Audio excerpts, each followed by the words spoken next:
For a Broadway audience in 1953, The Crucible was an especially unsettling night of theater. Many who were watching the play were themselves blacklisted. Many more knew someone whose career was ruined by it.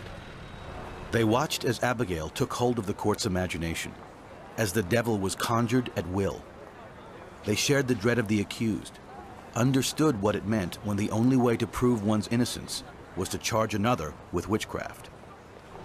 That's what made The Crucible so frightening for its audience a half-century ago. It echoed so chillingly the world just outside the theater walls. It's impossible to understand how difficult those times were for everybody. I think it was difficult for you whether you were left or right. Do you know that people, your friends, when you were walking down Broadway or 7th Avenue or one of the theater streets, your friends would cross the street so that they would not have to say hello to you and be seen saying hello to you? You might be accused of being a fellow traveler because you were talking to somebody who had already been accused of being a communist, or they were thought to be a fellow traveler. Very good people that just couldn't face the fact that they might lose their livelihood, their families, their dignity, because that's what they've robbed you of. Arthur Miller intended for The Crucible to be an indictment of HUAC and the hysteria that fueled the whole McCarthy era. In that, he most certainly succeeded. But The Crucible is not just a political statement. There is a personal anguish that runs through it as well. Miller was driven to write The Crucible by Elia Kazan's decision to name names. He'd seen Kazan's torture, felt both dread and sorrow for his friend. But Miller was also wrestling with his own demons, his failings, as he saw them, within his marriage. John Proctor, as imagined by Miller, is the embodiment of both Miller and Kazan's personal struggles. I have been thinking I would confess to them, Elizabeth. What say you if I give them that? After the hysteria Abigail's unleashed turns on Proctor, he breaks and admits to consorting with the devil. He does this not because he wants to save his life at any price, but because, as he says, nothing's spoiled by giving them this lie that were not rotten long before. In Miller's play, acts of public and private betrayal are bound together. Mr. Proctor, I must have... No, I have signed it. You have seen me. It is done. You have no need for this. Proctor, the village must have proof that... Damn the village! I confess to God, and God has seen my name on this. It's enough. No, sir, it is not. You came to save my soul, did you not? Here, I have confessed myself. It is enough. You have not confessed. I have confessed myself. Is there no good penitence but it be public? God does not need my name nailed upon the church. God sees my name. God knows how black my sins are. It is enough.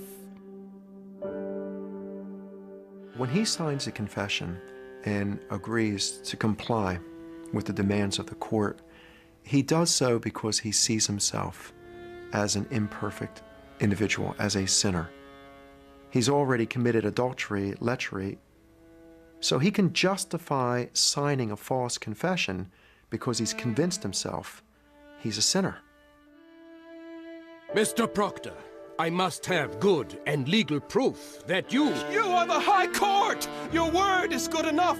Tell them I confessed myself. Say Proctor broke his knees and wept like a woman. Say what you will, but my name cannot... It is the same, is it not? If I report it or you sign to it? No, it's not the same. What others say and what I sign to, it's not the same. Why? Do you mean to deny this confession when you are free? I mean to deny nothing.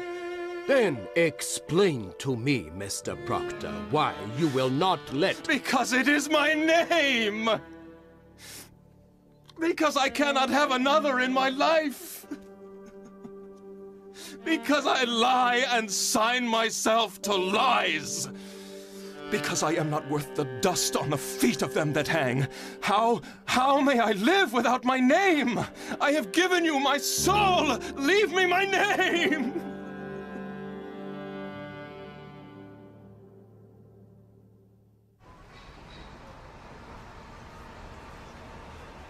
50 years after it was written, The Crucible stands as Arthur Miller's most produced play.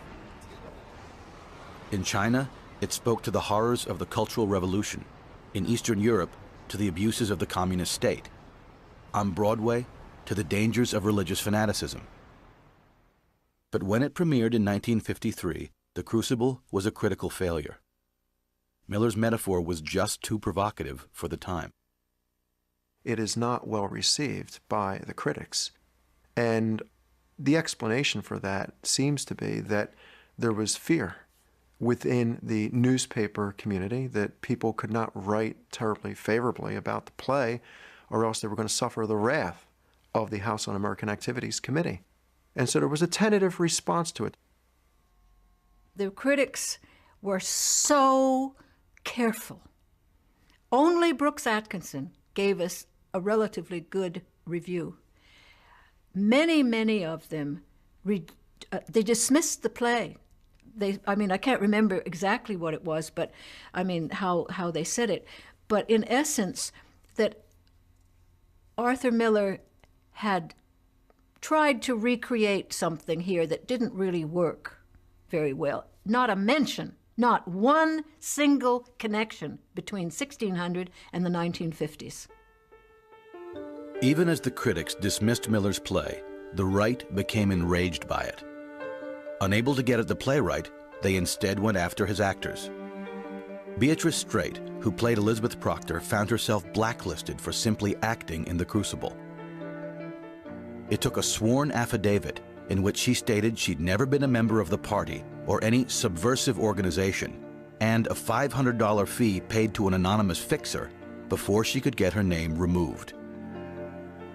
It was a sign of the storm heading Arthur Miller's way.